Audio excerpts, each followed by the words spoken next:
നാം കേട്ടുകൊണ്ടിരുന്നത് നമ്മുടെ ജീവിതത്തെ ഞെരുക്കുന്ന, പിടിച്ചടക്കുന്ന, നമ്മുടെ ഉള്ളിൽ തന്നെയുള്ള പരിമിതപ്പെടുത്തുന്ന സാത്താന്യ തന്ത്രങ്ങളെ പറ്റിയാണ്. എങ്ങനെയാണ് പിശാച് നമ്മുടെ ജീവിതത്തിൽ വരുന്ന ചിന്തകളിലും നമ്മുടെ ഫീലിങ്സിനകത്തൊക്കെ ഉണ്ടാകുന്ന കാര്യങ്ങൾ ഉപയോഗിക്കുകയും നമ്മളെ അടിമപ്പെടുത്തുകയും ചെയ്യുന്നു എന്നതിനെ പറ്റിയാണ് നമ്മൾ കണ്ടുകൊണ്ടിരുന്നത്. ഞാൻ വിചാരിക്കുന്നു കഴിഞ്ഞ ദിവസങ്ങളിൽ അതിനെപ്പറ്റിയൊരു വിശദമായ ക്ലാസ്സും എൻ്റെ പ്രാക്ടിക്കൽ സെഷൻസ് ഇവിടെ ഉണ്ടായിരുന്നു. അതിന് പങ്കെടുത്തവർക്ക് അത് അനുഗ്രഹമായെന്ന് ഞാൻ വിചാരിക്കുന്നു.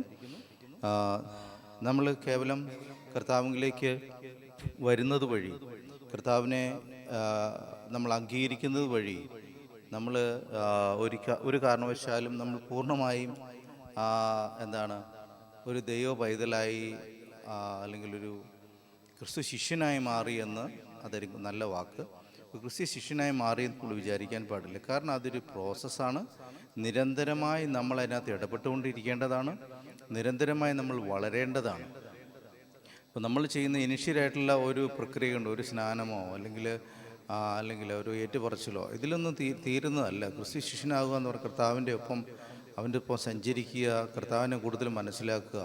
അങ്ങനെ മനസ്സിലാക്കി വരുമ്പോൾ അവൻ്റെ വെളിച്ചത്തിൽ നമ്മളിലുള്ള കറകളെ നമ്മൾ കാണും, നമ്മളുള്ള പരിമിതികളെ നമ്മൾ കാണും. നമ്മളെ എന്താണ് അടിച്ചമർത്തുന്നത്, നമ്മളെ എന്താണ് താഴ്ത്തി കളയുന്നത്, എന്താണ് ക്രിസ്തുവിനൊപ്പം നടക്കാൻ പറ്റാതെ നമ്മളെ പ്രേരിപ്പിക്കുന്നത്, ഇതൊക്കെ നമുക്ക് മനസ്സിലാവും. അത്തരം മനസ്സിലാക്കലുകളാണ് നമ്മൾ പറഞ്ഞുകൊണ്ടിരുന്നത്. കാരണം കഴിഞ്ഞ കാലം നമ്മുടെ ജീവിതത്തിലുടനീളം നമ്മൾ അറിഞ്ഞോ അറിയാതെയോ നമ്മുടെ മനസ്സിന്, നമ്മുടെ ഫീലിങ്സിനൊക്കെ സംഭവിച്ചിട്ടുള്ള പരിമിതികൾ, അതെല്ലാം നമ്മുടെ ജീവിതത്തെ ഇപ്പോഴും നമ്മളെ ഞെരുക്കാൻ സാധ്യതയുണ്ട്. അത് ഒളിഞ്ഞു കിടക്കാൻ പാടില്ല. അതുകൊണ്ട് സത്യം അറിയണം, സത്യം നമ്മളത് സ്വതന്ത്രരാക്കും. അതാണ് വചനം പറയുന്നത്. അപ്പം നമ്മളിൽ എന്തൊക്കെയുണ്ട്, നമ്മളിൽ എന്തൊക്കെ പരിമിതികളുണ്ട്, നമ്മൾ എവിടെയൊക്കെയാണ് അടിമപ്പെട്ടു പോയിട്ടുള്ളത്, ഏതെല്ലാം തോട്ടുകൾക്ക്, ഏതെല്ലാം ഫീലിങ്സിന്, ഏതെല്ലാം മുറിവുകൾക്ക്, ഇതിനൊക്കെ അടിമപ്പെട്ടാണ് നമ്മൾ ജീവിക്കുന്നത്, നമ്മൾ അറിഞ്ഞിരിക്കണം. ഞാൻ കഴിഞ്ഞ ദിവസവും ഞാനൊരു വലിയ പഴക്കം ചെന്നെന്ന് പറയാൻ ശരിയാണോ, ഒത്തിരി നാളുകൾ ദൈവവേലയിലായ ഒരാൾ പറയുന്നത് ഞാൻ കേട്ടു. അദ്ദേഹത്തിൻ്റെ സംസാരത്തിലുടനീളം നിന്ന് ഞാൻ ശ്രദ്ധിച്ചത് കഴിഞ്ഞ കാലം മുറിവുകൾ, ആളുകൾ വിശ്വാസത്തിലേക്ക് വന്നപ്പോൾ കളിയാക്കിയ കാര്യങ്ങൾ, നിന്ദിച്ച കാര്യങ്ങൾ, താഴ്ത്തിയത്, ഒഴിവാക്കിയത്, ഈ മുറിവുകൾ ഇപ്പോഴും തൻ്റെ ഉള്ളിൽ ഇങ്ങനെ കിടക്കുന്ന എനിക്ക് മനസ്സിലാവുന്നു സംസാരിക്കുമ്പോൾ. അപ്പോൾ അത് ഹീലായിട്ടുണ്ടാവില്ല. മനസ്സിലിങ്ങനെ കിട്ടുന്ന അവസരങ്ങൾ അത് പുറത്തേക്ക് വരുന്ന രീതിയിൽ എത്രയോ വർഷങ്ങളായി ഇപ്പോഴും ഒരു പ്രത്യേക സാഹചര്യത്തിൽ വരുമ്പോഴേക്ക് ഓട്ടോമാറ്റിക്കലി ആ വേദന ഉള്ളിൽ നിന്ന് പുറത്തേക്ക് വരുന്നുണ്ടെങ്കിൽ യഥാർത്ഥത്തിൽ ആ വ്യക്തി സ്വാതന്ത്ര്യം പ്രാപിച്ചിട്ടില്ല എന്നാണ് എൻ്റെ അർത്ഥം. നമുക്കെല്ലാം ഉണ്ട്. ഞാനൊക്കെ എൻ്റെ ചെറുപ്പത്തിൽ ഒരു 20 years, ഒരു 20 വയസ്സൊക്കെ ഉള്ളവരെ ഞാൻ ചിന്തിച്ചിട്ട് ഞാൻ ഈ വീട്ടിലെ അല്ലേ എന്നൊക്കെ ചിന്തിച്ചിട്ട് കാലഘട്ടമുണ്ട് എനിക്ക്. ഞാൻ ഈ വീട്ടിലെ അല്ലേ എന്ന് ചിന്തിച്ചിട്ടുണ്ട്. അതുപോലെ ഇങ്ങനെ ഒത്തിരി സംഘർഷങ്ങളില്ലാത്ത ജീവിതം എനിക്ക് ഉണ്ടായിരുന്നിട്ടില്ല. എൻ്റെ ഒരു കൗമാരം അല്ലെങ്കിൽ ഒരു യൂത്തിൻ്റെ തുടക്കം വരെ നിരന്തര സംഘർഷങ്ങൾ എനിക്കുണ്ടായിട്ടുണ്ട്. നിരന്തരമായ ആഘാതങ്ങൾ എനിക്കുണ്ടായിട്ടുണ്ട്. ട്രോമാറ്റിക് സ്റ്റേജസ് ഉണ്ടായിട്ടുണ്ട്. ഒത്തിരി അതൊക്കെ ഇനി വേണമെങ്കിൽ ഓർത്തെടുക്കണം എനിക്ക്. കാരണം അതിന് മാത്രം ഞാൻ അതിനെ പുറകോട്ട് തള്ളിക്കഴിഞ്ഞു. അത് നമ്മുടെ ജീവിതത്തെ നിയന്ത്രിക്കാൻ പാടില്ല. ഇപ്പോൾ അതല്ല നമ്മൾ ക്രിസ്തുവിൽ ഒരു പുതിയ മനുഷ്യനാണ്.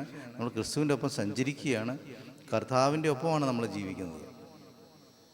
അപ്പോൾ അത് നമ്മൾ വളരെ വ്യക്തതയോടെ അറിഞ്ഞിരിക്കണം. അതറിയാതെ നമ്മൾ കർത്താവിൻ്റെ കൂടെയാണെന്ന് പറയുകയും പിന്നെയും നമ്മൾ പാസ്റ്റിൽ ജീവിക്കുകയും ചെയ്യുമ്പോൾ, ഇന്നലകളിൽ ജീവിക്കുകയും ചെയ്യുമ്പോൾ നമുക്ക് നഷ്ടപ്പെടുന്ന ഇന്ന് ജീവിക്കാനുള്ള കൃപ, ഇന്നത്തെ സന്തോഷം, ഇന്നത്തെ ബ്ലെസ്സിങ്സ്, ഇതൊക്കെ നഷ്ടപ്പെടുകയാണ്. അതുകൊണ്ട് നമ്മൾ അറിഞ്ഞിരിക്കുക, മുറിവുകളുണ്ട് എല്ലാവരുടെയും ജീവിതത്തിൽ. ഒന്നല്ലെങ്കിൽ മറ്റൊരു വിധത്തിൽ നമുക്കെല്ലാം മുറിവുകൾ ഉണ്ടായിട്ടുണ്ട്. അതിന് നമ്മൾ ക്രിസ്തുവിൻ്റെ ഒപ്പം, കർത്താവിൻ്റെ ഒപ്പം, വചനത്തിൻ്റെ ഒപ്പം, പരിശുദ്ധാത്മാവിൻ്റെ ഒപ്പമൊക്കെ സഞ്ചരിക്കുമ്പോൾ നമുക്കതിൽ ഹീലിംഗ് ഉണ്ടായില്ലെങ്കിൽ യഥാർത്ഥത്തിൽ നമ്മൾ ക്രിസ്ത്യ ജീവിതത്തിൽ വളരുന്നേ ഇല്ല എന്നതിൻ്റെ അർത്ഥം. അപ്പോൾ അതുകൊണ്ട് നമ്മളിന്ന് പറയാൻ പോകുന്നത് അത്തരം കാര്യങ്ങൾ. എങ്ങനെയാണ് ബിൽഡപ്പ് പ്രോസസ്സ്, എങ്ങനെയാണ് ഒരു ബിൽഡിങ്, എങ്ങനെയാണ് ഒരു മാറ്റത്തിലേക്ക് പ്രവേശിക്കുക എന്നുള്ളതാണ്. നമ്മൾ ആ വിഷയങ്ങളെ പറ്റിയാണ് പഠിച്ചത് ഇതുവരെ. നമുക്ക് ഒരു വാക്യം അത് മനസ്സിലാക്കാൻ, അത് സിമ്പിളായിട്ട് മനസ്സിലാക്കാൻ ഒരു വാക്യം വായിക്കാം. മത്തായി എഴുതിയ സുവിശേഷം 12-ാം അധ്യായം, അതിൻ്റെ 43, 44, 45 വാക്യങ്ങൾ. മത്തായി എഴുതിയ സുവിശേഷം 12-ാം അധ്യായം 43, 44, 45 വാക്യങ്ങൾ.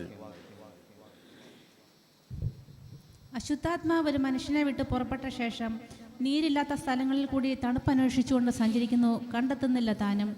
ഞാൻ പുറപ്പെട്ടു പോന്ന എൻ്റെ വീട്ടിലേക്ക് മടങ്ങിച്ചൊല്ലുമെന്ന് അവൻ പറയുന്നു. ഉടനെ വന്ന് അത് ഒഴിഞ്ഞതും അടിച്ചുവാരി അലങ്കരിച്ചതുമായി കാണുന്നു.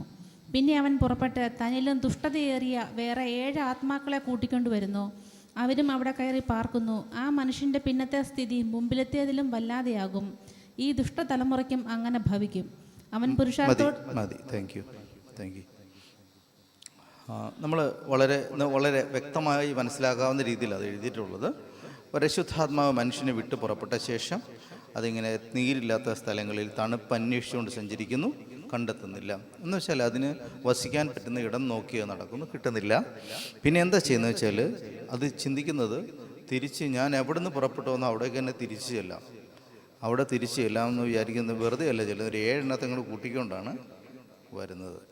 അങ്ങനെ വന്നിട്ട് നമ്മൾ ആ വാക്യം കണ്ടോ, യേശു പറയുക അവരും അവിടെ കയറി പാർക്കുന്നു. ആ മനുഷ്യൻ്റെ പിന്നത്തെ സ്ഥിതി മുമ്പിലത്തേതും വല്ലാത്ത ആകും.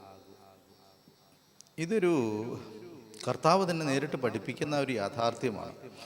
നമ്മുടെ ജീവിതത്തെ മോശമാക്കണം, നാശമുള്ളതാക്കണം, വേദന നിറഞ്ഞതാക്കണം, പരാജയമുള്ളതാക്കണം, നന്മയില്ലാതാക്കണം എന്നൊക്കെ ചിന്തിക്കുന്നത് നമ്മുടെ ചുറ്റുമുള്ള ആളുകളൊന്നുമല്ല. നമുക്കങ്ങനെ ചുറ്റുവട്ടമുള്ള ആളുകളോ നമ്മുടെ പേരൻസോ നമ്മുടെ മക്കളോ നമുക്ക് ചുറ്റുമുള്ള അയൽക്കാരോ സുഹൃത്തുക്കളോ സഹപ്രവർത്തകരോ ഒന്നുമല്ല. നമുക്കാകെ ഒരു എനിമി, ദോഷം ചെയ്യണമെന്ന് ആഗ്രഹിക്കുന്ന ഒരേ ഒരു ശത്രു എന്ന് പറയുന്നത് പിശാചാണ്.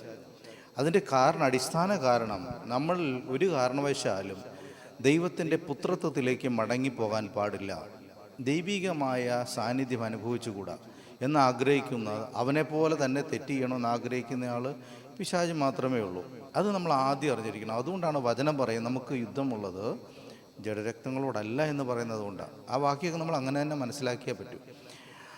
അപ്പോൾ നമ്മളോട് പോരാടുന്നത് ആ പിശാചാണ്, ശത്രുവാണെന്ന് തിരിച്ചറിയണം. അതുകൊണ്ടാണ് ഈ വാക്കിന് പ്രസക്തി വരുന്നത്. നോക്കി ഇവിടെ ഇങ്ങനെ പറയാം, അശുദ്ധ മനുഷ്യനെ വിട്ട് പുറപ്പെട്ടു, പക്ഷേ അതിന് ഇരിക്കാൻ പറ്റിയ ഇടം കാണാത്തതുകൊണ്ട് പിന്നെ എന്താ ചെയ്യുന്നത്? തിരിച്ചു വരികയാണ്. ഞാൻ പുറപ്പെട്ടെടുത്തേക്ക് അവിടെ വന്നപ്പോൾ എന്താ ഗുണം എന്നറിയാമോ? അവിടെ ഇങ്ങനെ വളരെ മനോഹരമായി അടിച്ചു വാരി അലങ്കരിച്ച് വൃത്തിയായി കിടക്കുക. അപ്പോൾ കുറേ കൂടെ സൗകര്യമായെന്ന് തോന്നി. അത് ഒറ്റയ്ക്കല്ല വരുന്നത്, ഒരു 6-7 പേരും കൂടെ കൂട്ടിക്കൊണ്ടെങ്കിൽ വരികയാണ്. പിന്നെ അവരവിടെ ആസ്വദിച്ച് ജീവിക്കുന്നു. ആ മനുഷ്യൻ്റെ അവസ്ഥ എന്തായി? പഴയതിനേക്കാളും മോശമായി. ഇതാണ് ആ പദപ്രയോഗം. അപ്പോൾ ഇങ്ങനെ ഒരു സ്ഥിതിഗതിയിലേക്ക് മാറുന്നതിൻ്റെ കാരണം എന്തായിരിക്കും? ആ ഭവനത്തിനകത്ത് ഫില്ല് ചെയ്യപ്പെട്ടിട്ടില്ല, ഒഴിവാക്കിയതിന് പകരം മറ്റൊന്നിനെയും ഫില്ല് ചെയ്യപ്പെട്ടിട്ടില്ല. അതാണ് അതിൻ്റെ കാരണം എന്ന് പറയുന്നത്. അത് ഫില്ല് ചെയ്യാത്രത്തോളം കാലം അതിനകത്ത് എപ്പോഴും അപകടത്തിന് സാധ്യതയുണ്ട്. അതാണ് ഈ പിശാചുമായിട്ടുള്ള നമ്മുടെ പോരാട്ടത്തിൽ, തിന്മയുമായിട്ടുള്ള പോരാട്ടത്തിൻ്റെ സാധ്യത. നമ്മൾ കേട്ടിട്ടില്ലേ, മക്കളോട് പറയും അങ്ങനെ ചെയ്യരുത്, ഇങ്ങനെ ചെയ്യരുതെന്നൊക്കെ. ഞാൻ പണ്ട് തൊട്ടേ ഞാൻ ചിന്തിക്കുന്നൊരു കാര്യം അത്. അങ്ങനെ ചെയ്യരുത്, അങ്ങനെ പറയാൻ നമുക്ക് എളുപ്പമാണ്, ഇത് ഇങ്ങനെ ചെയ്യാൻ പാടില്ല. പക്ഷേ അടുത്ത പ്രശ്നം അതല്ല, എങ്ങനെ ചെയ്യണമെന്ന് പറയാൻ നിങ്ങൾക്കറിയാമോ? അവിടെയാണ് പ്രശ്നം. അങ്ങനെ ചെയ്യരുത് എന്ന് പറയാൻ നമുക്ക് വളരെ എളുപ്പമാണ്, അത് നമ്മുടെ ഒബ്സർവേഷനിൽ നമുക്ക് പറയാൻ പറ്റും. പക്ഷേ അങ്ങനെയല്ല ചെയ്യേണ്ടത്, ഇങ്ങനെയാണ് ചെയ്യേണ്ടതെന്ന് പറയാനുള്ള നമ്മുടെ അറിവാണ് യഥാർത്ഥത്തിൽ ഇതിനെ സപ്പോർട്ട് ചെയ്യുന്നത്. അതുകൊണ്ട് വചനം നമ്മളോട് എന്ത് ചെയ്യണമെന്ന് പറയുന്നുണ്ട്. ഇങ്ങനെ ചെയ്യരുതെന്ന് മാത്രമല്ല, എന്ത് ചെയ്യണമെന്നും പറയുന്നുണ്ട്. ഒന്നാമത്തെ കാര്യം നമുക്ക് നോക്കാം, എന്താണ് ചെയ്യേണ്ടത്. ഒന്നാമത്തെ കാര്യം പറയുന്നത് ബിൽഡിങ് എ പ്രോസസ് എന്നാണ് നമ്മൾ ഇതിനെ വിളിക്കുന്നത് കേട്ടോ. നമ്മളെങ്ങനെയാണ് ബിൽഡ് ചെയ്യുക, അല്ലെങ്കിൽ നമ്മളെ തന്നെ പണിതെടുക്കുക, രൂപാന്തരപ്പെടുത്തുക എന്നൊക്കെ പറയാം. പണിയുന്ന ഒരു പ്രക്രിയ അല്ലെങ്കിൽ ബിൽഡ് ചെയ്യുന്ന പ്രക്രിയയാണ്. ഒന്നാമത്തെ കാര്യം കർത്താവിനെ നമ്മുടെ ജീവിതത്തിൻ്റെ സെൻറ്ററാക്കി മാറ്റുക. റോമാലേഖനം 6-ാം അധ്യായം 11 തൊട്ട് 14 വരെയുള്ള വാക്യങ്ങളൊന്ന് വായിക്കാമോ? റോമാലേഖനം 6-ാം അധ്യായം 11 തൊട്ട് 14. ഈ വാക്യങ്ങളെല്ലാം ഞാൻ കുറേ വാക്യങ്ങളിൽ നിന്ന് വായിപ്പിക്കും. ഈ വാക്യങ്ങളെല്ലാം നമുക്ക് മനസ്സിരുത്തി മനസ്സിലാക്കേണ്ടതാണ്. വളരെ അത്യാവശ്യമാണെന്ന് തോന്നുന്ന കുറച്ച് വാക്യങ്ങൾ നമ്മൾ വായിക്കേണ്ടതായിട്ട് വരും. അവണ്ണം നിങ്ങളും പാപസംബന്ധമായി മരിച്ചവരെന്നും ക്രിസ്തുയേശുവിൽ ദൈവത്തിന് ജീവിക്കുന്നവരെന്നും നിങ്ങളെ തന്നെ എണ്ണുവിൻ. ആകയാൽ പാപം നിങ്ങളുടെ മർത്യശരീരത്തിൽ അതിൻ്റെ മോഹങ്ങളെ അനുസരിക്കുമാറ് ഇനി വാഴരുത്. നിങ്ങളുടെ അവയവങ്ങളെ അനീതിയുടെ ആയുധങ്ങളായി പാപത്തിന് സമർപ്പിക്കുകയും അരുത്. നിങ്ങളെ തന്നെ മരിച്ചിട്ട് ജീവിക്കുന്നവരായും നിങ്ങളുടെ അവയവങ്ങളെ നീതിയുടെ ആയുധങ്ങളായും ദൈവത്തിന് സമർപ്പിച്ചുകൊള്ളുവേൻ. നിങ്ങൾ ന്യായപ്രമാണത്തിനല്ല കൃപയ്ക്കത്ര അധീനരാകിയാൽ പാപം നിങ്ങളിൽ കർത്തൃത്വം നടത്തുകയില്ലല്ലോ. കണ്ടോ, നിങ്ങളിൽ പാപം കർത്തൃത്വം നടത്തുകയില്ല. ആരാണ് കർത്തൃത്വം നടത്തേണ്ടത്? ക്രിസ്തുവേശുവിൽ മരിച്ചവരായതുകൊണ്ട്, ക്രിസ്തുവേശുവിൽ ജീവിക്കുന്നവരായതുകൊണ്ട് നമ്മളിൽ കർത്തൃത്വം നടത്തേണ്ടത് യേശു ക്രിസ്തുവാണ്. ക്രിസ്തുവിൻ്റെ സെൻട്രാലിറ്റി, ക്രൈസ്റ്റ് നമ്മുടെ ഉള്ളിലുണ്ടാവണം, ക്രിസ്തു നമ്മുടെ ഉള്ളിലുണ്ടാവണം. ഇതെങ്ങനെ മനസ്സിലാക്കുമെന്ന് ഉള്ളതൊരു വലിയ വിഷയമാണ്. നമുക്കിത് പറയാനും പറഞ്ഞ് ഫലിപ്പിക്കാനൊക്കെ പറ്റുമായിരിക്കും. പക്ഷേ കർത്താവിനെ ജീവിതത്തിൻ്റെ എല്ലാ കാര്യങ്ങളും സെൻറ്ററായിട്ട് കാണാൻ നമുക്ക് കഴിയണമെങ്കിൽ വലിയ പാടാണ്. നമുക്കത് പറയാൻ വളരെ എളുപ്പമാണ്. പക്ഷേ നമ്മുടെ ഒത്തിരി തീരുമാനങ്ങളിൽ നമ്മൾ കർത്താവിനല്ല പ്രാധാന്യം കൊടുക്കുക, മറിച്ച് നമുക്ക് സുഹൃത്തുക്കളുടെ സ്വന്തം തീരുമാനത്തിന് ആദ്യം കൊടുക്കും, സ്വന്തം ബുദ്ധിക്ക്, സ്വന്തം അറിവുകൾക്ക്, പരിചയങ്ങൾക്ക്. രണ്ടാമത്തേത് ചുറ്റുമുള്ളവരുടെ അഭിപ്രായങ്ങൾക്ക്. ഇനി ഇതൊന്നും പറ്റിയാൽ ഗൂഗിളിൽ തിരഞ്ഞു നോക്കും നമ്മൾ. ഇങ്ങനെയൊക്കെയാണ് നമ്മൾ ചെയ്യുന്ന ഓരോ കാര്യങ്ങൾ. അല്ല, കർത്താവിന് പ്രാധാന്യം കൊടുക്കുന്നത് വളരെ തുലവും തുച്ഛമാണ് നമ്മൾ ചെയ്യുന്നത്. നമ്മുടെ ജീവിതത്തിൻ്റെ ഓരോ കാര്യങ്ങളും കർത്താവിനെ എങ്ങനെ സെൻറ്ററാക്കി നിർത്താൻ പറ്റും, അതൊരു വലിയ ചോദ്യമാണ്. നമ്മൾ ചെയ്യുന്ന ഒരു ദിവസം വെറുതെ നമ്മൾ ആലോചിച്ച് നോക്കി, ഒരു ദിവസം ആരംഭിക്കുന്ന കർത്താവിനോട് പറഞ്ഞിട്ടാണോ? ഒരു ദിവസം അവസാനിപ്പിക്കുന്ന കർത്താവിനോട് നന്ദി പറഞ്ഞിട്ടാണോ? വെറുതെ നമുക്കൊരു ഇവാലുവേഷൻ നടത്താം. ഒരു ദിവസം ആരംഭിക്കുന്ന കർത്താവിനോട് നന്ദി പറഞ്ഞ് സ്തുതി പറഞ്ഞ് കർത്താവിന് ആരാധന കൊടുത്തിട്ടാണോ തുടങ്ങുന്നത്? അവസാനിപ്പിക്കുന്നത് എങ്ങനെയാണോ? നമ്മുടെ പ്രധാനപ്പെട്ട തീരുമാനങ്ങളിൽ നമ്മൾ കർത്താവിനോട് പറഞ്ഞിട്ടാണോ മുന്നോട്ട് പോകുന്നത്? ഞാൻ ഇങ്ങനൊരു കാര്യത്തിന് കർത്താവ് നിൻ്റെ ഹിതം നടപ്പിലാകണം, ഈ വിഷയത്തിനകത്ത് എൻ്റെ താല്പര്യം ഇതാണെങ്കിൽ നിൻ്റെ ഇഷ്ടം ഇതാണെങ്കിൽ അത് നടപ്പിലാകട്ടെ. നമ്മുടെ ഓരോ ഡെസിഷൻ മേക്കിങ്ങിനകത്തും ചെറുതും വലുതുമായ കാര്യങ്ങൾ. എനിക്കൊരു സുഹൃത്തുണ്ട്, അദ്ദേഹം സെമിനാരിൽ പഠിച്ചാണ്. അദ്ദേഹം ഒരു വണ്ടി മിസ്സായതിനകത്ത് വരെ ദൈവത്തിൻ്റെ ഹിതം കണ്ടെത്തുന്ന ഒരാളാണ്. ആ വണ്ടി എനിക്ക് മിസ്സായി, പക്ഷേ അതിനകത്ത് ദൈവത്തിൻ്റെ വേറൊരു പ്രവൃത്തി ഉണ്ടായിരുന്നു എന്ന് പറഞ്ഞ്. നമുക്ക് അങ്ങനെയൊക്കെ കാണാൻ പറ്റുമോ? ദൈവം നമ്മുടെ ജീവിതത്തിൽ ഓരോ ചെറിയ കാര്യങ്ങളിൽ ഇടപെടുന്നതായിട്ട് സെൻസ് ചെയ്യാൻ പറ്റുന്നുണ്ടോ, മനസ്സിലാക്കാൻ പറ്റുന്നുണ്ടോ? അതാണ് പ്രധാനപ്പെട്ട കാര്യം. കർത്താവിൻ്റെ സെൻട്രാലിറ്റി അല്ലെങ്കിൽ നമ്മുടെ ജീവിതത്തിനകത്ത് കർത്താവ് നിറഞ്ഞു നിൽക്കുക എന്ന് പറയുന്നത് ചെറിയ കാര്യമല്ല. നമ്മുടെ ഓരോ കാര്യത്തിനകത്തും കർത്താവ് താല്പര്യമുള്ളവനാണ്. കർത്താവ് നമ്മുടെ കാര്യത്തിൽ ഇടപെടുന്നുണ്ട്, അവൻ നമുക്ക് വേണ്ടി കരുതുന്നുണ്ട് എന്നൊക്കെ നമുക്ക് തിരിച്ചറിയണമെങ്കിൽ കർത്താവ് കാണുന്ന കണ്ണുകളുടെ കാര്യങ്ങളെ ജീവിതത്തെ കാണാൻ നമ്മൾ പഠിക്കണം, ജീവിതത്തിൻ്റെ ഓരോ കാര്യങ്ങളെ. പക്ഷേ നമ്മൾ കാണാൻ ഇപ്പോഴും ശ്രമിക്കുന്നത് എങ്ങനെയാണെന്നറിയാം? നമ്മുടെ കഴിഞ്ഞ കാല പരിചയങ്ങൾ വെച്ചിട്ട് തന്നെയാണ്, പണ്ട് പഠിച്ചതും പണ്ട് കേട്ടതും. പക്ഷേ ജീവിതത്തിനകത്തൊരു വളർച്ച, ആത്മീയ ജീവിതത്തിൽ വളർച്ച ഉണ്ടാകുമ്പോഴാണ് നമ്മൾ ഈ വിഷയങ്ങൾ ഇങ്ങനെ കാണാൻ പറ്റുന്നത്. എൻ്റെ ജീവിതത്തിലെ ഏറ്റവും ഭാരപ്പെട്ടൊരു വിഷയത്തെ, വർഷങ്ങൾ ഞാൻ പ്രയാസപ്പെട്ടൊരു കാര്യത്തെ എനിക്കതിൻ്റെ ആശ്വാസം കിട്ടിയ കർത്താവ് എങ്ങനെ അതിനെ കാണുന്നു എന്ന് തിരിച്ചറിഞ്ഞ ഒരു നിമിഷമാണ്. അപ്പം നമ്മൾക്ക് വളരെ പ്രയാസമാണ് യേശു എങ്ങനെയാണ് ഒരു കാര്യത്തെ കാണുന്നത്. കർത്താവ് നമ്മുടെ ജീവിതത്തിനകത്ത് ഇടപെടുന്നത് എങ്ങനെയാണ് തിരിച്ചറിയാൻ വലിയ പ്രയാസമാണ്. നമ്മൾ കർത്താവിനോട് അഭിപ്രായം പറയാറുണ്ടോ? കർത്താവിനോട് അഭിപ്രായം ചോദിക്കാറുണ്ടോ? തിരിഹിതം അന്വേഷിക്കാറുണ്ടോ? അങ്ങനെ അന്വേഷിക്കാറുണ്ടോ?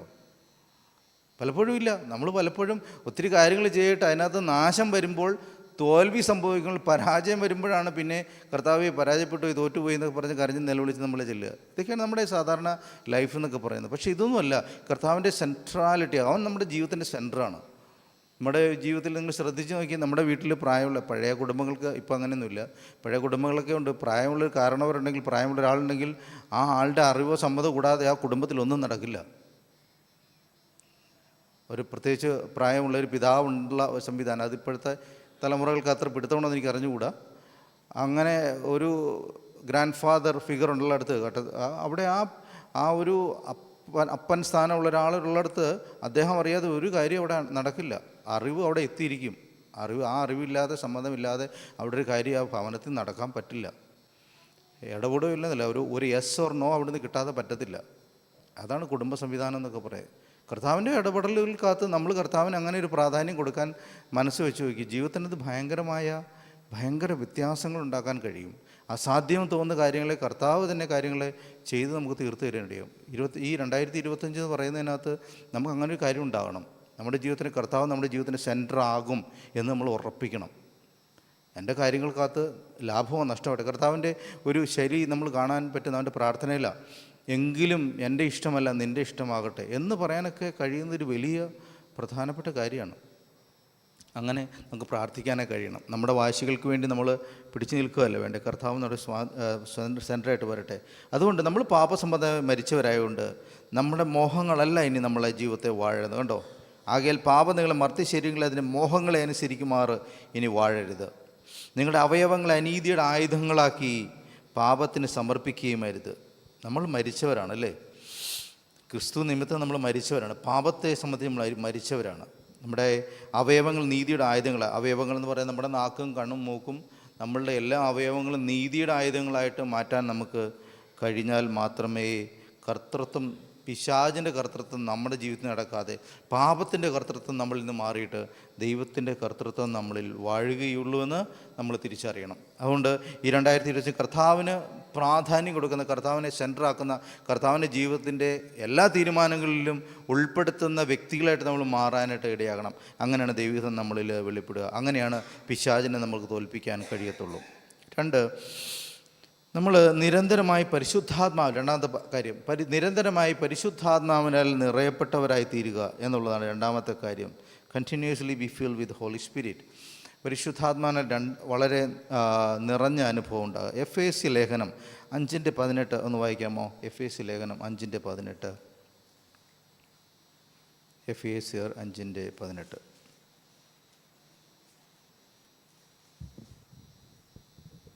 വീഞ്ഞു കുടിച്ച് മത്തരാകരുത്, അതിനാൽ ദുർനടപ്പുണ്ടാകുമല്ലോ. ആത്മാവ് നിറഞ്ഞവരായി സങ്കീർത്തനങ്ങളാലും സ്തുതികളാലും ആത്മീക ഗീതങ്ങളാലും തമ്മിൽ സംസാരിച്ചും നിങ്ങളുടെ ഹൃദയങ്ങളിൽ കർത്താവിന് പാടിയും കീർത്തനം ചെയ്തും നമ്മുടെ കർത്താവായ യേശുക്രിസ്തുവിൻ്റെ നാമത്തിൽ ദൈവവും പിതാവുമായവൻ എല്ലായ്പ്പോഴും എല്ലാറ്റിനും വേണ്ടിയും സ്തോത്രം ചെയ്തുകൊള്ളുവിൻ. നമ്മൾ ആത്മാവ് നിറഞ്ഞവരായി സങ്കീർത്തനങ്ങളാലും സ്തുതികളാലും ഉണ്ടോ ആത്മീയ ഗീതങ്ങളാലും തമ്മിൽ സംസാരിച്ചു. ഒരു ആത്മീയ ജീവിതത്തിൻ്റെ വളർച്ചയെ കാണിക്കുന്ന കുറേ കാര്യങ്ങളോട് പറയുന്നുണ്ട്. അതുകൊണ്ട് ഈ കാലത്തെ നിങ്ങൾ ദുഷ്കാലമാണ്, അതുകൊണ്ട് അജ്ഞാനികളല്ല. അപ്പോൾ ജ്ഞാനി എങ്ങനെയാണ് ജീവിതത്തെ ജ്ഞാനമുള്ള വിവരമുള്ള, നമ്മൾ പച്ചയ്ക്ക് പറഞ്ഞ് നമുക്ക് വിവേകമുണ്ടെങ്കിൽ എങ്ങനെയാണ് നമ്മുടെ ജീവിതത്തെ നിയന്ത്രിക്കുന്നതെന്നാണ് എഴുതിയിട്ടുള്ളത്. നമ്മളെങ്ങനെയാണ്? അതിനാൽ ആത്മാവ് നിറഞ്ഞവരായി സങ്കീർത്തനങ്ങളാൽ സ്തുതികളാൽ ആത്മീയ ഗീതങ്ങളാൽ തമ്മിൽ സംസാരിച്ചും നിങ്ങളുടെ ഹൃദയത്തിൽ കർത്താവിന് പാടിയും കീർത്തനം ചെയ്തും നമ്മുടെ കർത്താവ് യേശുക്രിസ്തുവിൻ്റെ നാമത്തിൽ ദൈവം പിതാവിൻ്റെ എല്ലായ്പ്പോഴും എല്ലാറ്റിനും വേണ്ടി സ്തോത്രം ചെയ്തു. കണ്ടോ ആ പദപ്രയോഗങ്ങളൊക്കെ ഉണ്ടോ? ദൈവം മുമ്പിൽ നമ്മൾ ആത്മാവിൽ നിറഞ്ഞ മനുഷ്യരെ, ആത്മാവിനെ വഹിക്കുന്ന മനുഷ്യരെ മാറുക. ആത്മാവിനാൽ ഒരു സ്പർശനം കിട്ടുക എന്നുള്ളതല്ല, ആത്മാവിനെ ഒരു തരിപ്പ് പോലെ അനുഭവിക്കുക എന്നുള്ളതല്ല, അങ്ങനെയൊന്നുമല്ല. ഒരു തണുപ്പായി തരിപ്പായി അങ്ങനെയൊന്നുമല്ല എൻ്റെ സംഭവം.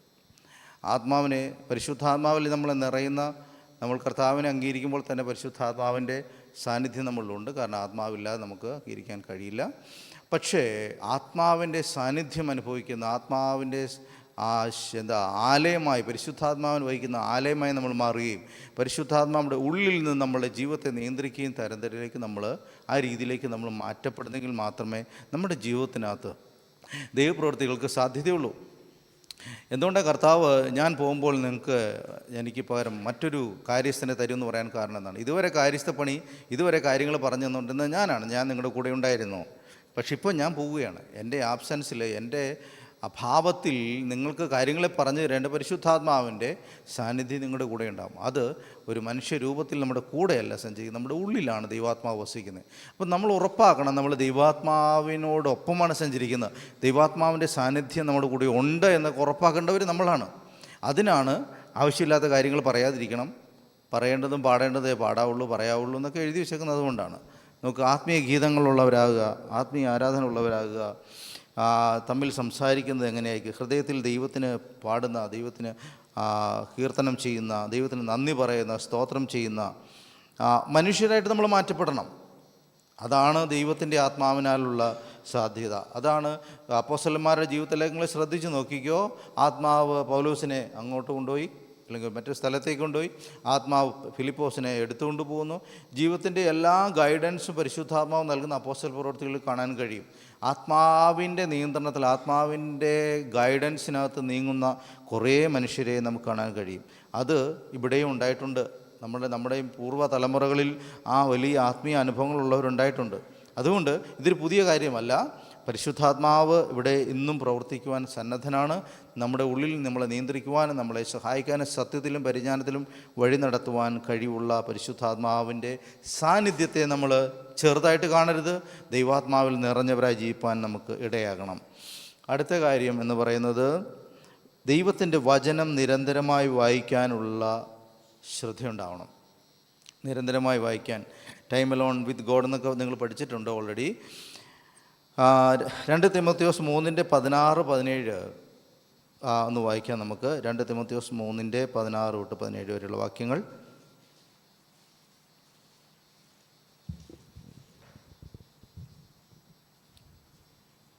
എല്ലാ തിരുവെഴുത്തും ദൈവശാസ്ത്രീയമാകിയാൽ ദൈവത്തിൻ്റെ മനുഷ്യൻ സകല സൽപ്രവൃത്തിക്കും വക പ്രാപിച്ച് തികഞ്ഞവനാകേണ്ടതിന് ഉപദേശത്തിനും ശാസനത്തിനും ഗുണീകരണത്തിനും നീതിയിലെ അഭ്യാസത്തിനും പ്രയോജനമുള്ളതാകുന്നു.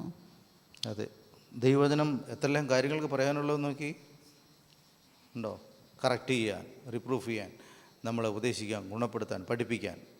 അപ്പോൾ ഈ ഒരു സാധ്യത നമ്മുടെ കയ്യിലുണ്ട്. നമ്മുടെ കയ്യിൽ തലമുറകളായി അല്ലെങ്കിൽ ജനറേഷൻസ് ആയിട്ട് നമ്മുടെ കയ്യിൽ വന്നിരിക്കുന്ന ദൈവത്തിൻ്റെ വചനം കയ്യിലുണ്ട്. നമുക്ക് നമ്മുടെ ജീവിതത്തെ നമുക്ക് ഒത്തുനോക്കാൻ, കർത്താവിനെ മനസ്സിലാക്കാൻ, ദൈവശബ്ദത്തെ കേൾക്കാനൊക്കെ ഈ വചനം നമ്മളെ സഹായിക്കുന്ന. അതുകൊണ്ട് നിരന്തരമായി എങ്ങനെ നമുക്ക് ദൈവവചനത്തോട് ബന്ധപ്പെട്ടിരിക്കാം, അതിനെ എങ്ങനെ ധ്യാനിക്കാം, അതൊക്കെ നിങ്ങൾ ഓൾറെഡി നമ്മൾ പല പ്രസംഗങ്ങളിലൂടെ നമ്മൾ പഠിച്ചിട്ടുണ്ട് ഓൾറെഡി. അതുകൊണ്ട് വചനത്തോടുള്ള നമ്മുടെ ബന്ധത്തെ, വചനത്തെ ധ്യാനിക്കാനുള്ള നമ്മുടെ ഉത്തരവാദിത്വത്തെ നമ്മൾ ഒരിക്കലും മറന്നു പോകാൻ പാടില്ല. ആത്മീയ ജീവിതത്തിൽ ഏർപ്പെടുന്ന ഒരാൾക്ക് സഹായമായി നിൽക്കുന്ന ദൈവത്തിൻ്റെ വചനമാണ്. എങ്ങനെ നമുക്കറിയാം?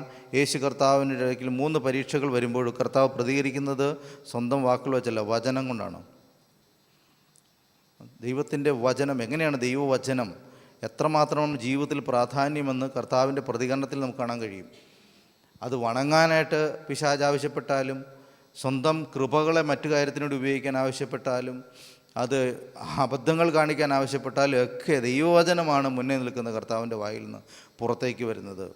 അതുകൊണ്ട് ദൈവത്തിൻ്റെ വചനത്തിന് നമ്മളുടെ ജീവിതത്തിൽ പ്രവർത്തിക്കാൻ കഴിയണമെങ്കിൽ നാം ദൈവവചനവുമായിട്ട് നിരന്തരമായ ഇടപെടൽ ഉണ്ടായിരിക്കണം. ഞാനത് കേവലം കുറേ വാക്യങ്ങളെ കാണാതെ പഠിക്കാമെന്നോ പുസ്തകം കാണാതെ പഠിക്കാമെന്നോ അങ്ങനെയൊക്കെയുള്ള മതപരമായ ആശയങ്ങളല്ല ഞാൻ പറയുന്നത്.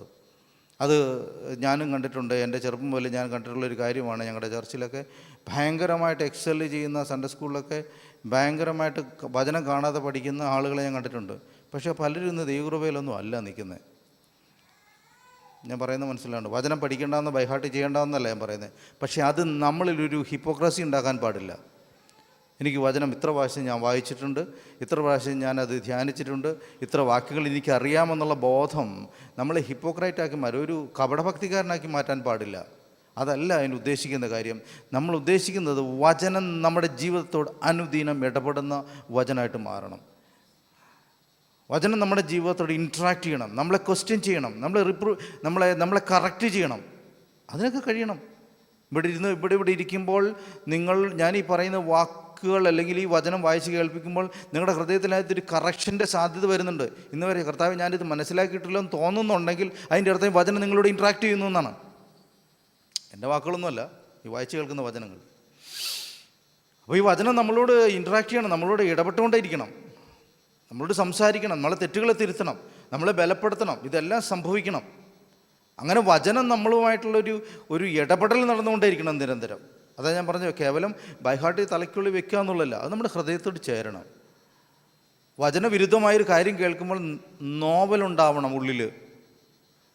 ദൈവഹിതമല്ലാത്തൊരു കാര്യം കേൾക്കുമ്പോൾ ഒരു ഭയം നമുക്ക് തോന്നണം. അതൊക്കെ വചനത്തിൻ്റെ പ്രവൃത്തിയാണത്. ദൈവവചനം ഉള്ളിലുണ്ടെങ്കിൽ നമുക്കത് പറ്റത്തുള്ളൂ. ഒരാൾ സിഗരറ്റ് വലിക്കുന്നത് കാണുമ്പോൾ നമുക്ക് എന്തുകൊണ്ടാണത് തെറ്റാന്ന് തോന്നാൻ കാരണം, അല്ലെങ്കിൽ നമുക്കത് ഭയം തോന്നുന്നതിന് കാരണം നമുക്കൊരു അറിവുണ്ടല്ലേ. ആ അറിവാണ് ഇൻട്രാക്ട് ചെയ്യുന്നവിടെ ആ സാഹചര്യത്തോട്. അയ്യോ ഇത് വലിച്ചു കഴിഞ്ഞാൽ നിങ്ങൾക്ക് ഒരു ദോഷം വരുമല്ലോ, ക്യാൻസർ വരുമല്ലോ എന്നൊക്കെ ചിന്ത വരുന്നുണ്ട്. നമ്മുടെ ഉള്ളിലൊരു അറിവ് ലൈവായിട്ട് നിൽക്കുക. ഇതുപോലെ ആയിരിക്കണം ദൈവവചനം നമ്മുടെ ജീവിതത്തെ, ഓരോ ജീവിത സാഹചര്യങ്ങളോട് സംവദിക്കാനായിട്ട് നമ്മുടെ കയ്യിൽ വചനം ഉണ്ടായിരിക്കണം. അതിനാണ് വചനവുമായിട്ട് നിരന്തരം ഇടപെടുക, വചനം ധ്യാനിക്കുക, മനസ്സിലാക്കുക, ഉൾക്കൊള്ളുക, വിശ്വസിക്കുക. അങ്ങനെ ഒത്തിരി കാര്യങ്ങൾ നമ്മൾ വചനവുമായിട്ട് ഇടപെടുക. കാരണം നമുക്ക് ഭൂമിയിൽ വിസിബിളായിട്ട് ദൈവമായിട്ട് ഇടപെടാനായിട്ട് കാഴ്ചയ്ക്ക് പറ്റിയ എന്താ ഉള്ളത്? ഈ വചനം മാത്രമേ ഉള്ളൂ. വേറെന്താ ഉള്ളത്? പരിശുദ്ധാത്മാവ് നമ്മുടെ ഉള്ളിൽ വെച്ച് നമ്മൾ വിശ്വാസത്തിൽ അറിയുന്ന യാഥാർത്ഥ്യമാണ്. പക്ഷേ നമ്മുടെ കയ്യിൽ തൊടാനും കാണാനും വായിക്കാനും ഇടപെടാനും കഴിയുന്ന ഒരേ ഒരു കാര്യമെന്ന് പറയുന്നത് ദൈവത്തിൻ്റെ വചനമാണ്. അതുകൊണ്ട് ദൈവവചനമായിട്ടുള്ള ഇടപെടൽ കുറയ്ക്കരുത്. അത് ഈ വർഷക്കാലം നമുക്ക് നമ്മുടെ ജീവിതത്തിൽ വിജയത്തിന് സഹായമായി മാറണം എന്ന് ഞാൻ ആഗ്രഹിക്കുന്നു. അടുത്തത്, we are the armour of God. ദൈവത്തിൻ്റെ പടച്ചട്ട, യുദ്ധവസ്ത്രം നമ്മൾ ധരിക്കുക, ആർമർ ഓഫ് ഗോഡ്. അത് എല്ലായ്പ്പോഴും നമ്മൾ ഉണ്ടാവണം. FAC ലേഖനം 6:10-18 വരെയുള്ള വാക്യങ്ങൾ. FAC ലേഖനം 6:10-18 വരെയുള്ള വാക്യങ്ങൾ. ഒടുവിൽ കർത്താവിലും അവൻ്റെ അമിത ബലത്തിലും ശക്തിപ്പെടുവീൻ. പിശാചിൻ്റെ തന്ത്രങ്ങളോട് എതിർത്ത് നിൽക്കുവാൻ കഴിയേണ്ടതിന് ദൈവത്തിൻ്റെ സർവായുധവർഗം ധരിച്ചുകൊള്ളുവീൻ. നമുക്ക് പോരാട്ടമുള്ളത് ജഡരക്തങ്ങളോടല്ല, വാഴ്ചകളോടും അധികാരങ്ങളോടും ഈ അന്ധകാരത്തിൻ്റെ ലോകാധിപതികളോടും സ്വർലോകങ്ങളിലെ ദുഷ്ടാത്മസേനയോടും അത്രേ.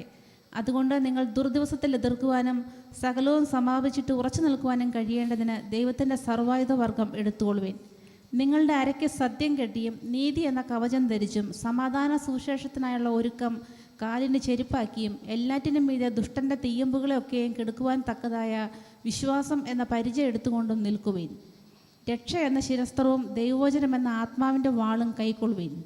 സകല പ്രാർത്ഥനയാലും യാചനയാലും ഏതു നേരത്തും ആത്മാവിൽ പ്രാർത്ഥിച്ചും അതിനായി ജാഗരിച്ചും കൊണ്ട് സകല വിശുദ്ധന്മാർക്കും എനിക്കും വേണ്ടി പ്രാർത്ഥനയിൽ പൂർണ്ണ സ്ഥിരത കാണിക്കുവീൻ. Thank you. നോക്കിക്കേ, വളരെ ആത്മീയ ജീവിതത്തിൽ വളരെ അറിഞ്ഞിരിക്കേണ്ട കാര്യങ്ങളാണിത്. നമ്മൾക്ക് കർത്താവിൻ്റെ ദൈവത്തിൻ്റെ സർവായുധവർഗം എന്ന് പറയാൻ കാരണം എന്തായിരിക്കും? ദൈവത്തിൻ്റെ സർവായുധവർഗം, ആർമർ ഓഫ് ഗോഡ് എന്ന് പറയാൻ കാരണം എന്തായിരിക്കും? പോലീസുകാരൻ്റെ യൂണിഫോം എന്ന് പറഞ്ഞാൽ എന്തായിരിക്കും? പട്ടാളക്കാരൻ്റെ യൂണിഫോം എന്ന് പറഞ്ഞാൽ എന്തായിരിക്കും? പിക്ചർ മനസ്സിൽ വരുന്നില്ലേ ഇപ്പം ഞാൻ പറയുന്ന വാക്കുകൾ കേൾക്കുമ്പോൾ? അല്ലേ? പോലീസുകാരൻ്റെ യൂണിഫോം എന്ന് പറയുമ്പോൾ ഒരു പിക്ചർ മനസ്സിൽ വരുന്നില്ലേ? പട്ടാളക്കാരൻ്റെ യൂണിഫോം എന്ന് പറഞ്ഞാൽ വേറൊരു പിക്ചറല്ലേ മനസ്സിൽ വരിക? ദൈവത്തിൻ്റെ സർവായുധവർഗം എന്ന് പറയുമ്പോൾ എന്തായിരിക്കും നമ്മുടെ മനസ്സിൽ വരേണ്ടത്? ഈ പറയപ്പെട്ട കാര്യങ്ങളാണ്. എന്ന് പറഞ്ഞാൽ ദൈവം യുദ്ധത്തിന് വേണ്ടി പുറപ്പെടുമ്പോൾ എന്തായിരിക്കും അവൻ്റെ പടച്ചട്ട എന്ന് പറയുന്നത്? ഈ എഴുതപ്പെട്ട കാര്യങ്ങളാണ്. ഇതുണ്ടെങ്കിലേ ആത്മീയ യുദ്ധത്തിൽ നമുക്ക് നിൽക്കാൻ കഴിയത്തുള്ളൂ. ഇതിനെപ്പറ്റി പാസ്റ്റർ ആമോസ് സിംഗ് എന്ന് പറയുന്നൊരു ദൈവാസ്തങ്ങൾ നിങ്ങൾ കേട്ടിട്ടുണ്ടോ? മധ്യപ്രദേശിലുള്ളതാണ്. അദ്ദേഹം നേരത്തെ പോലീസുകാരനായിരുന്നു. അപ്പോൾ അദ്ദേഹം ഒരിക്കലും ഇതിനെപ്പറ്റി പ്രസംഗിച്ചപ്പം പറയുമായിരുന്നു, ഇതിനകത്ത് ഒരു കാര്യം മാത്രമേ നമുക്ക് ഒഫൻസിനുള്ളൂ, അതായത് മുന്നോട്ട് കയറിപ്പോകാനുള്ളൂ. ബാക്കിയെല്ലാം ഡിഫെൻസാണ്. അതായത് നമ്മളെ പ്രൊട്ടക്റ്റ് ചെയ്യാനുള്ള, നമ്മളെ സൂക്ഷിക്കാനുള്ളതാണ്. ആത്മാവിൻ്റെ വാൾ എന്ന് പറയുന്നത് മാത്രമേ ഇതിനകത്ത് നമുക്ക് യുദ്ധം ചെയ്യാൻ, അല്ലെങ്കിൽ ശത്രുവിനെ പ്രഹരിക്കാനായിട്ട് നമ്മുടെ കയ്യിലുള്ളൂ. ബാക്കിയുള്ളതെല്ലാം നമ്മുടെ ശരീരത്തെ മുഴുവൻ പ്രൊട്ടക്റ്റ് ചെയ്യുന്ന ആയുധങ്ങളാണ്. നമുക്കൊന്ന് ജസ്റ്റ് ഒന്ന് വായിച്ചു പോകാം. അത് വിശാലമായി നമ്മൾ അറിയേണ്ട കാര്യങ്ങളാണ്. നമുക്ക് യുദ്ധമുള്ളത് ജഡരക്തങ്ങളോടല്ല, നമ്മൾ വായിച്ചു. വാഴ്ചകളോടും അധികാരങ്ങളോടും അന്ധകാരത്തിൻ്റെ ലോകാധിപതികളോടും സ്വർലോകങ്ങളിലെ ദുഷ്ടാത്മസേനയോട് മാത്രമേ. ഇത് വളരെ വിശാലമായി അറിയുമ്പോൾ മാത്രമേ നമുക്ക് മനസ്സിലാവൂ എങ്ങനെയാണ് ഒരു ദേശത്ത്, ഒരു രാജ്യത്ത്, ഒരു സംവിധാനത്തിൽ, ഒരു പൊളിറ്റിക്കൽ ഏരിയയിലൊക്കെ എങ്ങനെയാണ് അന്ധകാരം അവൻ്റെ പ്രവൃത്തികളെ വ്യാപിപ്പിക്കുന്നത്, എത്ര ലെയറുകളായിട്ട്, എത്ര അധികാര ശ്രേണികൾ അവനുണ്ട് എന്നൊക്കെ നമുക്ക് മനസ്സിലാവുള്ളൂ. അപ്പോൾ പിശാചെന്ന് പറയുമ്പോൾ ഒരു കാരണവശാലും നമ്മൾ ചിന്തിക്കേണ്ട, നമ്മൾ ശാസിക്കുമ്പോൾ ഓടിപ്പോകുന്നതോ തലകുത്തി മറിഞ്ഞു വീഴുന്നതോ അങ്ങനെയുള്ള ചെറിയ കുട്ടിഭൂതങ്ങളല്ല പിശാചെന്ന് നമ്മൾ മനസ്സിലാക്കേണ്ടത്. ഇരുട്ടിൻ്റെ ശക്തി, പ്രഭാവങ്ങൾ, അത് പ്രവർത്തിക്കുന്ന രീതികൾ വളരെ വിശാലമാണ്. അത് ഒത്തിരി മണ്ഡലങ്ങളെ നിയന്ത്രിക്കുന്ന സംവിധാനങ്ങളൊക്കെയാണ്. അത് നമുക്ക് പിന്നീട് എപ്പോഴേലും പഠിക്കാൻ സാധിക്കട്ടെ. അതുകൊണ്ട് നമ്മളൊരു കാരണവശാലും നമ്മുടെ ബുദ്ധി കൊണ്ട് അതിനെ ചെറുതായിട്ട് കാണണ്ട. നമുക്ക് ഈ സർവായുധവർഗം ധരിച്ചേ മതിയാകൂ. അതുകൊണ്ട് നിങ്ങൾ ദുർദിവസത്തിൽ എതിർപ്പാനും സകലതും സമാപിച്ചിട്ട് ഉറച്ചു നിൽപ്പാനും കഴിയേണ്ടത്. എന്തിനാണ് ദുർദിവസത്തിൽ എതിർപ്പാൻ? ദുർദിവസം ആർക്കറിയാവുന്ന ഇന്ന ദിവസം ദുർദിവസമാണെന്ന് നമുക്കറിഞ്ഞുകൂടാ. അതുകൊണ്ട് ഏത് ദിവസവും ദുർദിവസത്തിന് സാധ്യതകൾ ഉണ്ടെന്ന് നമ്മൾ തിരിച്ചറിയുക, നമ്മൾ സർവായുധവർഗം ധരിക്കുക. എന്നിട്ട് നിങ്ങൾക്ക് ഉറച്ചു നിൽപ്പാൻ കഴിയേണ്ടതിനാണ് നിങ്ങൾ ദൈവത്തിൻ്റെ സർവായുധവർഗം ധരിക്കേണ്ടത്, ഉറച്ചു നിൽപ്പാൻ കഴിയണമെങ്കിൽ. അതുകൊണ്ട് അരയ്ക്ക് സത്യം കെട്ടണം, സത്യം ഉണ്ടാവണം, വാക്കിലും പ്രവൃത്തിയിലും സത്യമുണ്ടാവണം. ഇതൊരു ചെറിയ പാഠമല്ല, വലിയ പാഠമാണ്. നമുക്ക് മനുഷ്യരുടെ മുഖത്ത് നോക്കി ഒത്തിരി ഡ്രാമ കളിക്കാൻ പറ്റും. ഉള്ളിലൊന്ന് വെച്ചുകൊണ്ട് പുറമേ നമുക്ക് ഒത്തിരി കാര്യങ്ങൾ കാണിക്കാൻ പറ്റും. പക്ഷേ സത്യമെന്ന് പറയുന്നതാണ് നമ്മുടെ ജീവിതത്തിൻ്റെ ബലമായിട്ടുള്ളത്. നമ്മുടെ ജീവിതത്തിൻ്റെ ബലം എന്ന് പറഞ്ഞാൽ നമ്മുടെ അര ഉറച്ചു നിൽക്കണമെങ്കിൽ നമ്മൾ സത്യം കെട്ടണം. അരയ്ക്ക് സത്യം കെട്ടണം. നമ്മൾ ഉറച്ചു നിൽക്കണമെങ്കിൽ, ബലമായി നിൽക്കണമെങ്കിൽ, നമ്മുടെ വസ്ത്രം നമ്മുടെ ജീവിതത്തിൽ ഉറപ്പായി നിൽക്കണമെങ്കിലൊക്കെ എന്ത് വേണം? നമുക്ക് അരയ്ക്ക് സത്യം കിട്ടുന്ന മനുഷ്യരായിട്ട് നമ്മൾ സത്യം നമ്മുടെ ജീവിതത്തിലുണ്ട്, വാക്കുകളും പ്രവൃത്തിയിലൊക്കെ. നമുക്ക് ഇത് സത്യവും അസത്യവും എങ്ങനെ തിരിച്ചറിയാമെന്നുള്ള വലിയ പ്രശ്നമാണ് കേട്ടോ. കാരണം ഈ അസത്യം അല്ലെങ്കിൽ നുണ എന്ന് പറയുന്ന ഒരു ഡിഫെൻസ് മെക്കാനിസം എന്നാണ് പറയുന്നത്. അതായത് നമ്മൾ പോലും അറിയാതെ പുറത്തേക്ക് വരുന്ന അൺകോൺഷ്യസ് മൈൻഡിലുള്ളൊരു കാര്യമാണ് നുണ പറച്ചിലെന്ന് പറയുന്നത്. ആ നുണയാന്ന് പോലും നമുക്ക് പലപ്പോഴും പിടികിട്ടത്തില്ല. നമ്മുടെ ജീവിതത്തിൻ്റെ ടെക്നിക്സായിട്ട് നമ്മൾ അതിനെ ഉപയോഗിക്കുന്നത്. അതുകൊണ്ട് അത് നമ്മൾ വളരെ വ്യക്തമായിട്ട് മനസ്സിലാകേണ്ട കാര്യമാണ്. അതുകൊണ്ട് നമ്മൾ അറിയേണ്ട ഒരു പ്രധാനപ്പെട്ട കാര്യം, നമ്മൾ സത്യമാണോ ചെയ്യുന്നത്, അത് നമ്മൾ ഒത്തിരി ശ്രദ്ധിച്ചുകൊണ്ടേ ഇരിക്കേണ്ട ഒരു കാര്യമാണ്. അസത്യത്തിനകത്ത് പെട്ടുപോകാതിരിക്കേണ്ടതിന് സത്യം നമ്മുടെ ജീവിതത്തെ നിയന്ത്രിക്കണം. നീതി എന്ന കവചം, നീതി അനീതികൾ, അതാണ് നമ്മുടെ കവചമായിട്ട് നിൽക്കുന്നത്. നീതി ജീവിതത്തിൽ ഉണ്ടാകുക. അനീതി നിറഞ്ഞ ലോകത്താണ് നമ്മൾ ജീവിക്കുന്നത്. ഇത് വിശദീകരിക്കണം എന്ന് എനിക്കുണ്ട്. പക്ഷേ അനീതികളെ നമ്മൾ ഒത്തിരി കാണുന്നു. നമ്മുടെ കൾച്ചറിനകത്ത്, നമ്മുടെ ചുറ്റുവട്ടത്തിനകത്ത് അനീതികൾ ഒത്തിരി ഉണ്ടാവും. ഇതൊക്കെ നമ്മളെ സ്വാധീനിച്ചുകൊണ്ടേ ഇരിക്കുകയാണ്. നമ്മൾ പോലും അറിയാതെ നമ്മൾ അതിന് കീഴ്പ്പെട്ടുകൊണ്ടേ ഇരിക്കുക. അനീതിയുടെ ആയുധങ്ങളായിട്ട് പലപ്പോഴും നമ്മൾ മാറുന്നുണ്ട്, നമ്മൾ പലപ്പോഴും അറിയുന്നില്ല. നീതി എന്ന് പറയുന്നൊരു കവചമാണ്. ദൈവം യുദ്ധം ചെയ്യുമ്പോൾ നീതി വെച്ചിട്ടാണ് അവൻ യുദ്ധം ചെയ്യുന്നത്. അവൻ്റെ നീതിയിലാണ് അവൻ വിധിക്കുന്നത്. അനീതിയായിട്ട് അവനൊരു കാര്യം ചെയ്യാൻ പറ്റത്തില്ല. അത് നമ്മൾ അറിഞ്ഞിരിക്കണം. അവൻ്റെ യുദ്ധത്തിൻ്റെ പ്രത്യേകതയാണ്. സമാധാന സുവിശേഷത്തിനുള്ള ഒരുക്കം. നിങ്ങൾ ശ്രദ്ധിച്ച് നോക്കി, യുദ്ധവുമായിട്ട് ബന്ധപ്പെട്ട് സമാധാന സുവിശേഷം നിങ്ങൾ നോക്കുക. അതിൻ്റെ രസവാഹമായൊരു പ്രയോഗമാണ്. നമ്മൾ യുദ്ധത്തെപ്പറ്റി പറയുക, പക്ഷെ പറയുന്ന വാക്ക് ഏതാണ്? സമാധാന സുവിശേഷം. യുദ്ധത്തിനകത്തുള്ള ഏറ്റവും സിഗ്നിഫിക്കൻ്റ് ആയിട്ടുള്ള കാര്യമാണ്, പ്രധാനപ്പെട്ട കാര്യമാണ്. സുവിശേഷം എന്ന് പറയുക സമാധാനം സൃഷ്ടിക്കുന്നതാണ്, സമാധാനം ഉണ്ടാക്കേണ്ടതാണ്. സമാധാന സുവിശേഷം എന്ന് കൃത്യമായി പറയുന്നുണ്ട്. അതുകൊണ്ട് യുദ്ധത്തിനകത്ത് സമാധാനം പ്രഘോഷിക്കലാണ് ആത്മീയുദ്ധത്തിൻ്റെ ഒരു നേച്ചർ എന്ന് നമ്മളറിയണം. ആത്മീയുദ്ധത്തിനകത്ത് സംഭവിക്കുന്നത് സമാധാനത്തിൻ്റെ ഒരു നടപ്പായിരിക്കും.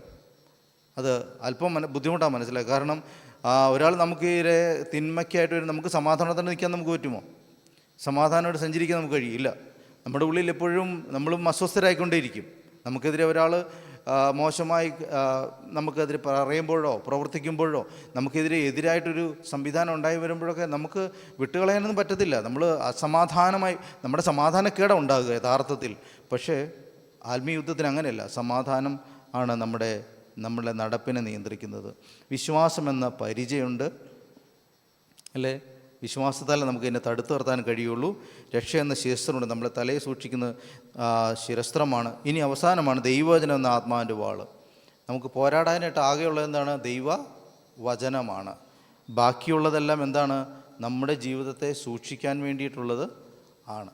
ബാക്കിയെല്ലാം നമുക്ക് നമ്മളെ സൂക്ഷിക്കാൻ വേണ്ടിയിട്ടുള്ള കാര്യങ്ങളാണ്. അപ്പോൾ നമ്മളത് വളരെ ശ്രദ്ധയോടെ മനസ്സിലാക്കുക. യുദ്ധത്തിനകത്ത് നമ്മൾ ഈ കാര്യങ്ങൾ വഹിക്കുന്നുണ്ട്, അല്ലെങ്കിൽ നമ്മൾ ദൈവത്തിൻ്റെ ആയുധവർഗം ധരിക്കുന്നുണ്ട് നമ്മൾ ഉറപ്പാക്കുക. അടുത്തത്, കൗണ്ടർ അറ്റാക്കുകൾ നമുക്കെതിരെ ഉണ്ടാകാം. നമ്മൾ പിശാചിനെ നമ്മൾ പുറത്താക്കി കഴിയുമ്പോൾ, അല്ലെങ്കിൽ നമ്മുടെ ജീവിതത്തിനെ സ്വാധീനിക്കുന്ന മേഖലയിൽ നിന്ന് അവൻ ഒഴിവാക്കി കഴിയുമ്പോൾ, കൗണ്ടർ അറ്റാക്ക് നമുക്കെതിരെയുള്ള അവൻ തിരിച്ചടിക്കാനുള്ള സാധ്യതകളുണ്ട്. യാക്കോബിൻ്റെ ലേഖനം 4:6 എന്ന് വായിക്കാമോ? യാക്കോബിൻ്റെ ലേഖനം 4:6.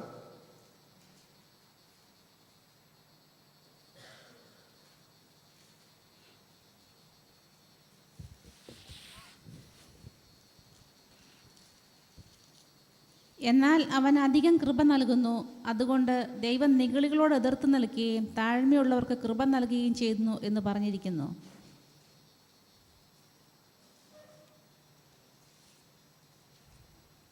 ഒരു മിനിറ്റ്.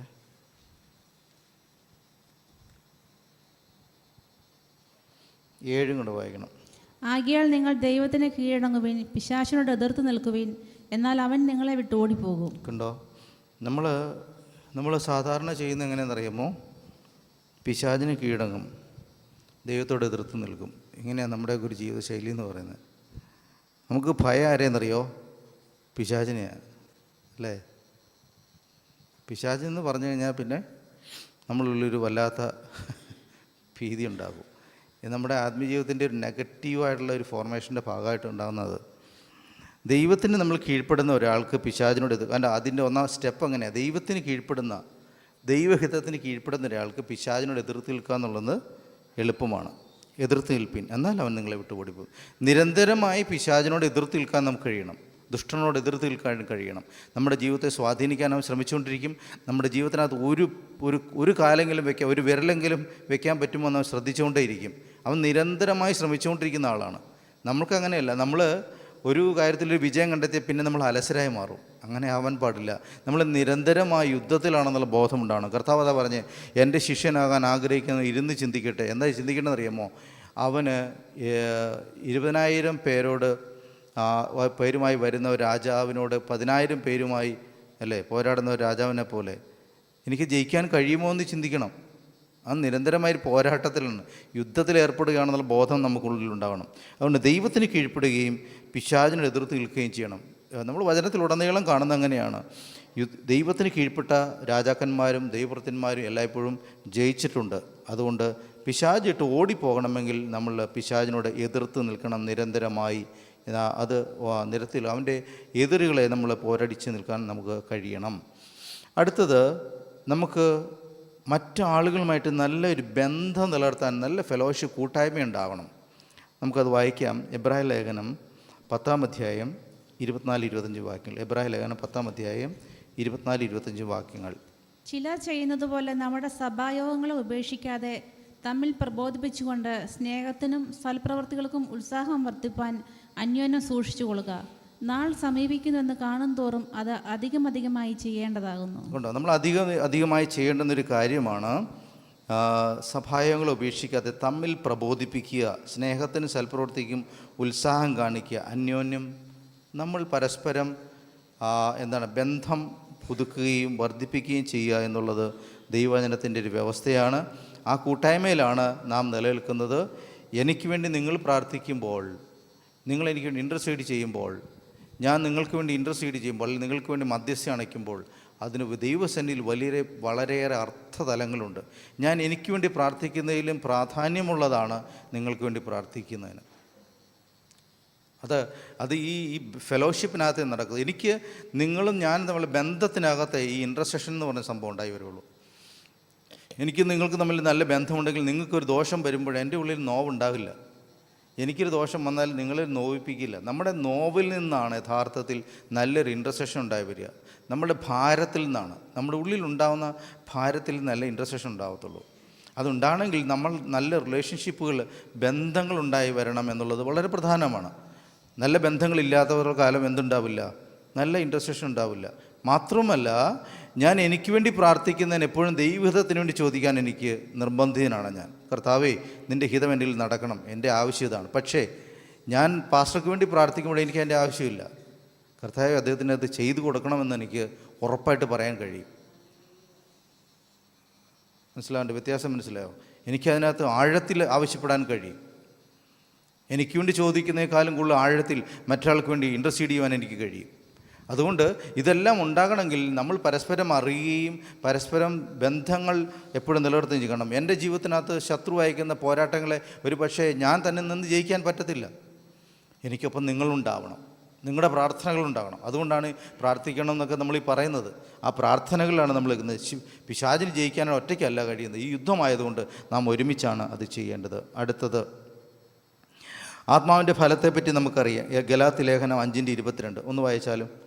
ഗലാത്യ ലേഖനം 5:22. ഞാൻ പെട്ടെന്ന് തന്നെ അവസാനിപ്പിക്കാം. ഗലാത്യ ലേഖനം 5:22. ആത്മാവിൻ്റെ ഫലമോ സ്നേഹം, സന്തോഷം, സമാധാനം, ദീർഘക്ഷമ, ദയ, പരോപകാരം, വിശ്വസ്തത, സൗമ്യത, ഇന്ദ്രിയജയം. ആത്മാവിൻ്റെ ഫലമോ സ്നേഹം. എല്ലാവരും ബൈബിളൊന്ന് വായിച്ച് നോക്കണേ കയ്യിലുണ്ടെങ്കിൽ. സ്നേഹം, സന്തോഷം, സമാധാനം, ദീർഘക്ഷമ, ദയ, പരോപകാരം, വിശ്വസ്തത, സൗമ്യത, ഇന്ദ്രിയജയം.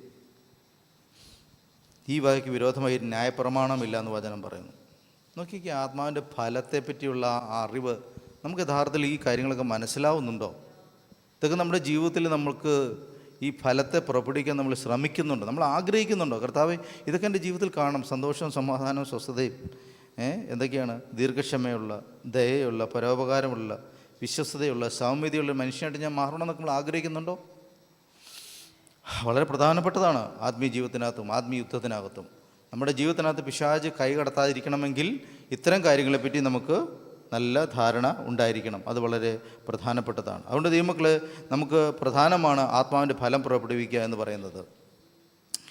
ഇനി ക്ഷമയിൽ നമ്മൾ, അടുത്തതാണ് 8ാമത്തെ കാര്യമാണ്, ക്ഷമയിൽ നമ്മൾ നടക്കുക. ക്ഷമിക്കാൻ, നിരന്തരമായി ക്ഷമിക്കാൻ ശീലിക്കുക.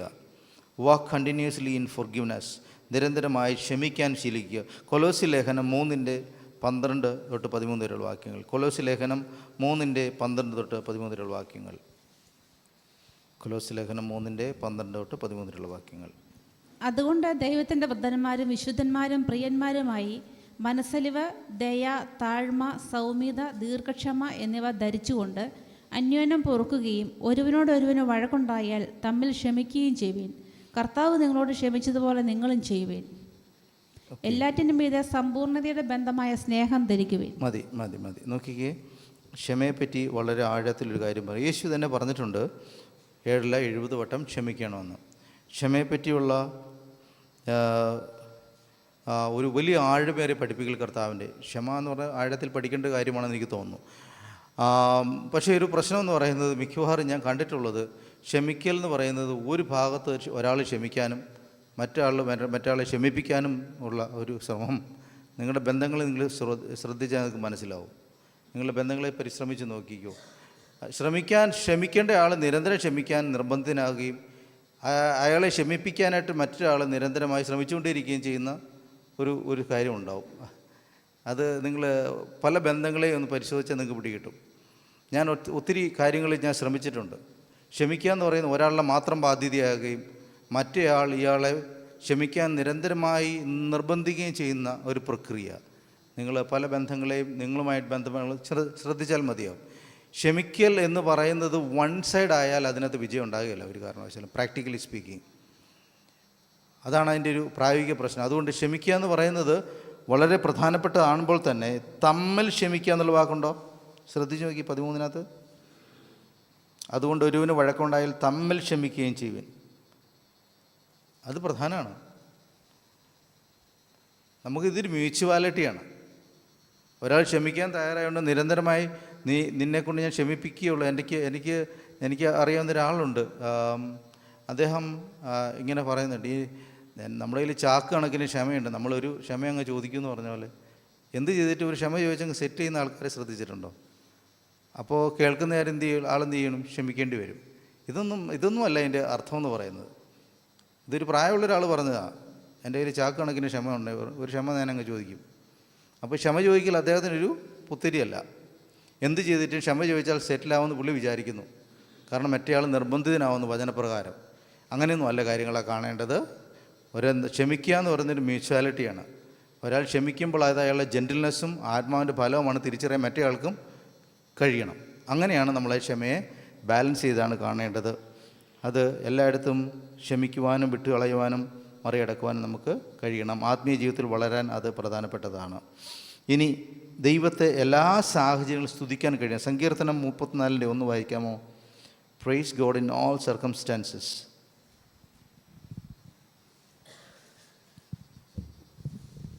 ഞാൻ യഹോവയെ എല്ലാ കാലത്തും വാഴ്ത്തും, അവൻ്റെ സ്തുതി എപ്പോഴും എൻ്റെ നാവിൽ. നോക്കുക, എല്ലാ കാലത്തും വാഴ്ത്തും.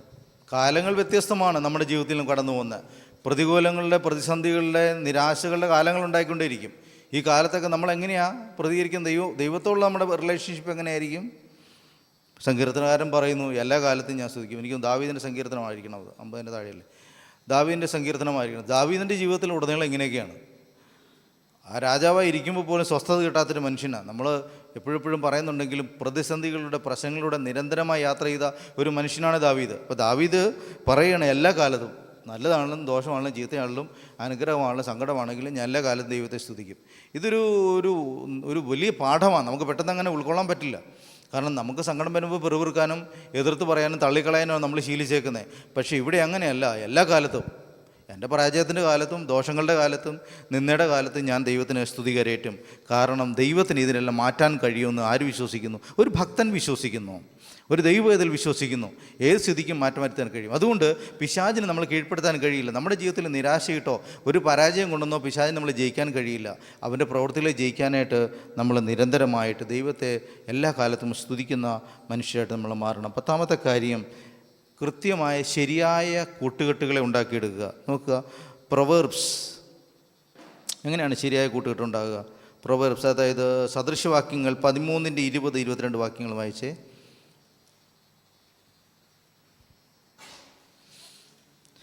പ്രൊവേർബ്സ്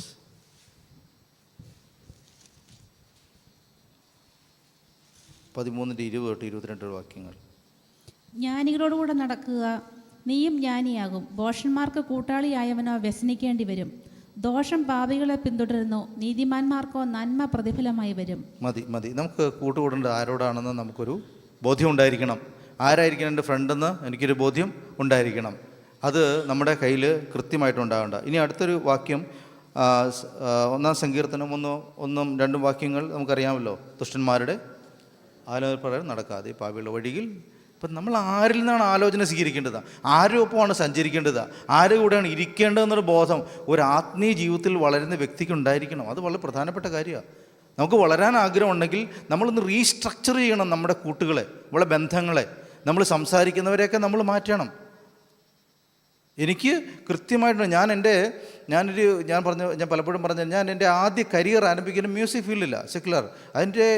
അതിൻ്റെ നൈതികത വേറെ, ധാർമ്മികത വേറെ, അതിൻ്റെ ജീവിതശൈലി വേറെ, ഒത്തിരി വ്യത്യാസമുണ്ട് സാധാരണ ജീവിതത്തിൽ നിന്ന്. അവിടെ പല തെറ്റുകളും ശരികളും വേറെ വേറെയൊക്കെയാണ്. അത്തരം ഒരു മ്യൂസിക്കിൻ്റെ വേൾഡ് അല്ലെങ്കിൽ കലാകാരന്മാരുടെ വേൾഡ് എന്ന് പറഞ്ഞാൽ വേറെ രീതിയിലാണ് അതിൻ്റെ പല വ്യാഖ്യാനങ്ങളും. പക്ഷേ ഞാൻ അവിടുന്ന് വിടേണ്ടി വന്നപ്പോൾ എനിക്ക് ആദ്യം ചെയ്യേണ്ടി വരുന്ന ആ ബന്ധങ്ങൾ മുഴുവനും മുറിച്ചു മാറ്റുകയാണ് എനിക്ക് ചെയ്യേണ്ടി വന്നത്. ഇത് രണ്ടും കൊണ്ട് എനിക്ക് ബാലൻസ് ചെയ്യാൻ പറ്റത്തില്ല ഒരു കാരണവശാലും.